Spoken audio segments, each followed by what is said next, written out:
I never thought betrayal could wear pearls and satin. There I was, third row at my younger sister's wedding in Charleston, South Carolina, wearing the only cocktail dress I owned. It was navy, a little outdated, but clean. I sat with my back straight, hands folded, trying to disappear into a sea of elegance and curated smiles. My son Theo sat beside me, his little legs swinging under the table. 2 double shifts paid for that tiny tux. Worth every hour he lit up every time someone called him handsome. He looked so proud, beaming every time someone walked past and called him handsome. He thought this day would make us feel included again. Maybe I did too. Ava. My sister glided through the room like she'd been born to wear a veil. She always had that kind of gravity. Photogenic, magnetic, adored, especially by our mother. Ava got praised for everything. I got compared for anything. She was the star. I was the backdrop. Still I came. I clapped. I cheered. I helped Theo straighten his tie before the ceremony. And I kept smiling when someone leaned in and said, "Wait, you're the older one." "No way. You don't look old enough to have a 9-year-old. Then came the speeches. First up, the best man. Some inside jokes, awkward chuckles, the usual. Then Ava stood. A hush fell. She raised her champagne flute and gave that camera-ready smile she'd perfected since high school. "I just want to thank you all for being here," she said, voice syrupy and smooth. "This day means so much. And of course I have to say something about my big sister Claire." I turned to Theo and gave him a small smile. He grinned back, eyes glowing. For a second, I believed she might say something kind. Ava continued, "Claire has always been an example." Pause. "She's a single mom, strong, independent, and clearly unwanted by anyone else." The laughter hit instantly, louder than the music. Glasses clinked, chairs shifted, my stomach twisted. Surely I misheard. But Ava just kept grinning like she'd dropped the cleverest punchline of the night. Then, from the head table, my mother chimed in, her voice carrying with deliberate volume. "She's a used product, but hey, she still scrubs up nicely." Another wave of laughter. Crueler this time. Theo tugged on my sleeve. "Mom," he whispered, his voice small and broken. "Why did Aunt Ava say that I didn't have an answer?" My napkin was balled tight in my fist, soaked from my palm. I looked around. Someone had to see this for what it was, but no one met my eyes. My grandfather stared at his water glass. My cousin typed something into her phone.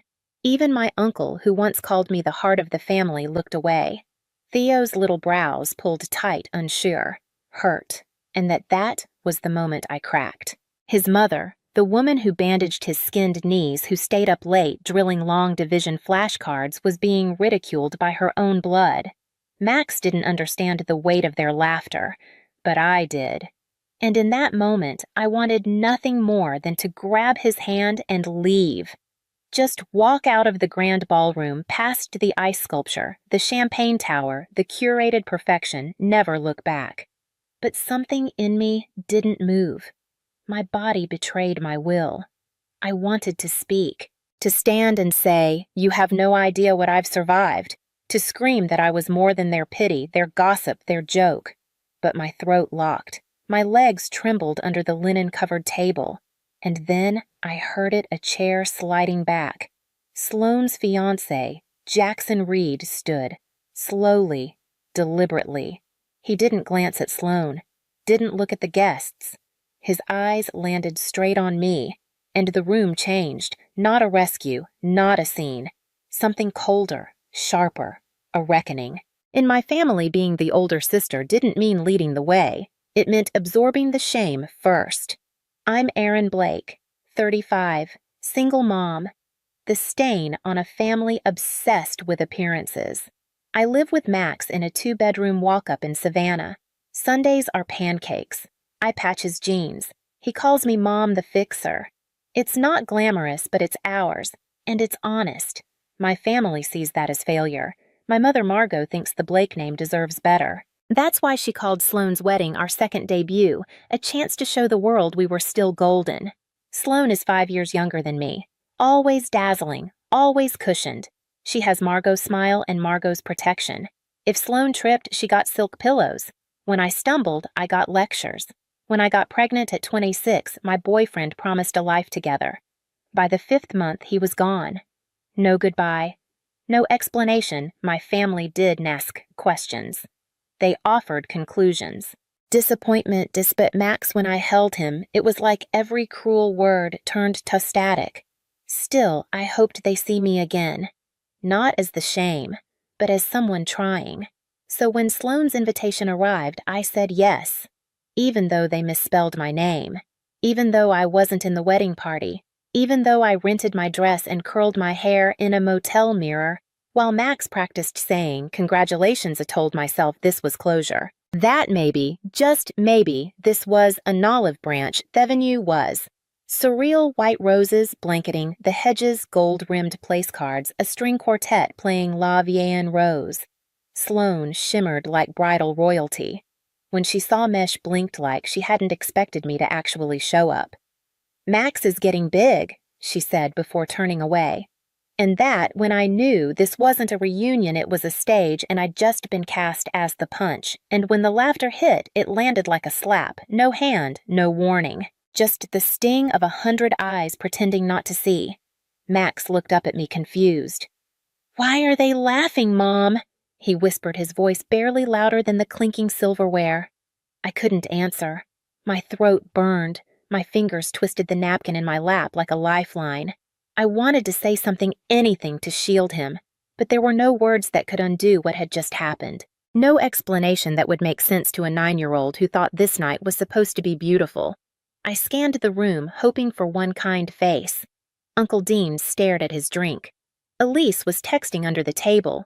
Even Grandpa Walter, who once called me Little Lightning when I was a kid, refused to meet my eyes. The ache in my chest wasn't new, but watching Max's face twist in confusion, that was a new kind of pain. I'd learned to take the shame. I'd made peace with being invisible. But this was different. I thought about standing, about walking out, no speech, no drama. Just me, Max, and whatever pride I could gather on the way to the door. But something stopped me. It wasn't fear. It was something colder, deeper. It was fury.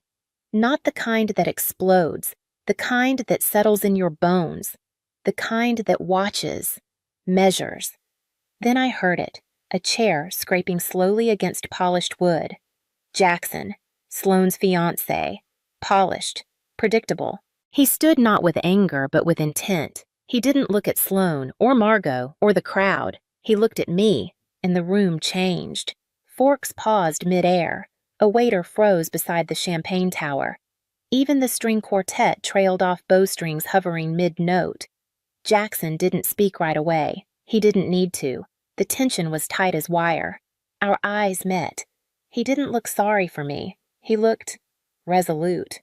I braced myself for the usual a joke, a save a line to bring the mood back. But Jackson didn't blink. He stepped toward the mic. Sloane's hand twitched as if to stop him, but didn't. He didn't look at her. He didn't look at anyone, just me. Then he spoke. Everyone laughed, like mocking a woman who built a life from scratch was entertainment. Like raising a child alone made me less. Max's smile disappeared. He leaned into me, whispering, "Why did she say that? What does it mean I had no answer?" I couldn't protect him from this moment. Couldn't explain why the people who smiled at him minutes ago were now laughing at his mother. I scanned the room again. No one met my eyes. Some stared at their forks. Others checked their phones. Even Grandpa Walter, who once called me lion-hearted for winning a 3rd-grade spelling bee, looked down at his plate. I could have taken it if it were just about me. I'd swallowed worse, learned to fold humiliation into silence and keep going. But Max, watching him try to make sense of it, that broke something. So I stood. Not to make a scene. Not to speak. I just couldn't keep sitting in the shame they'd served with the salad course. My chair scraped softly against the floor. My hands trembled. I reached for Max's hand. I was ready to leave. Quietly. With whatever dignity I had left. But before I could take a step, another chair scraped louder this time. From the head table, Jackson, Sloane's fiancé, the golden boy. The one who played nice. He stood slowly, pale, jaw tight. Without a word, he reached for the microphone in front of her and took it. Sloane's mouth opened in surprise, but no words came. The room froze. No music, no whispers, just that brittle, breathless quiet. Jackson stood with one hand still on the table, the other gripping the mic. His eyes didn't go to Sloane, or Margot, or the guests. He looked straight at me, and in that gaze, I saw no pity, just a quiet wait, a decision already made. For a moment, I thought he'd smooth it over, say something diplomatic, charming, forgivable. But he didn't. He didn't smile. He didn't flinch. His voice broke the silence like glass. Aaron, don't go. I froze. So did the room. Sloane stiffened. Margot tensed. The DJ's hand hovered near the music controls but stopped when Jackson raised his. I can't pretend I'm okay with what just happened, he said. And just like that, the room finally started to shift. I won't stand up here and let that kind of cruelty pass as comedy. The words landed like a thunderclap. The room held its breath. No one moved. No one sipped. Even the champagne bubbles seemed to pause mid-rise. Jackson stepped out from behind the head table, not rushed, not theatrical, just steady, deliberate, like he was walking through cement through generations of silence and performative smiles. He stopped by our table.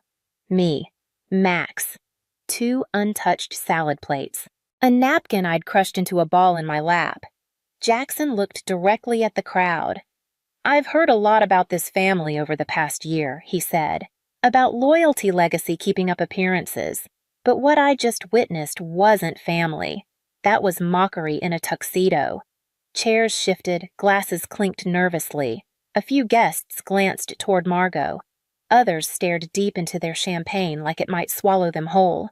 He turned to Sloane. She looked frozen, not in grace, but in guilt. You mocked your sister, Jackson said evenly, for raising her son alone, for surviving, for showing up.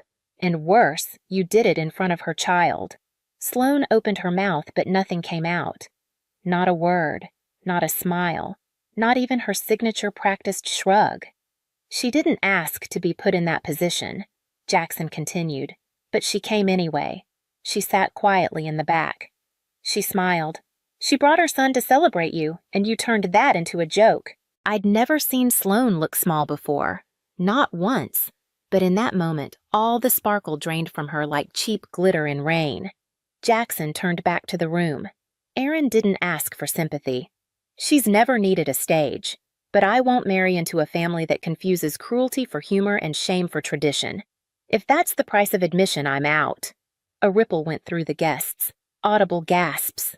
One woman whispered, "Oh my God!" A fork dropped somewhere near the cake table. Max clutched my hand tighter. Jackson looked at him and gave a soft, quiet nod. Your mom's the strongest person in this room, he said. Don't forget that. My breath caught, stuck somewhere behind my ribs. And then he turned to the crowd one last time. I've seen enough. He placed the microphone gently on the table and walked out. Not stormed, not fled, just left. Straight down the aisle, past the string quartet, past the shocked stares and frozen smiles, past Margot. Gone. I stood there still holding Max's hand. The music didn't start. No one clapped. No one spoke. The silence was absolute, like someone had unplugged the entire event. The fairy tale cracked. But for the first time in a long time, I wasn't the one left broken. People glanced at me then away, at Sloane, at the door Jackson had vanished through. Sloane stood there at the head table, wilted. Her posture, the one she'd practiced for months, finally gave way. Her shoulders sagged like she'd been struck. She looked around for approval, but all she found were eyes full of discomfort, shock, shame, a few disgust, and none of it aimed at me. Margot was the first to speak. She stood abruptly, her chair screeching. What an ungrateful boy, she hissed. He humiliated you in front of everyone, just like your sister's selfish. But Margot's voice, once the final word in every room, didn't land this time. It didn't echo. It didn't hush the crowd. It just fell flat, like the weight behind it had vanished, and for the first time in my life I didn't shrink beneath her words. I didn't flinch. I didn't feel small. I just looked at her and felt nothing. I turned to Max. He looked up unsure. "Are we leaving?" he asked quietly. "Yes, baby," I whispered, smoothing a curl away from his forehead. "We're going home." I stood tall, straighter than I had all night. I took his hand, and we walked. The crowd parted like water. Some people avoided my gaze.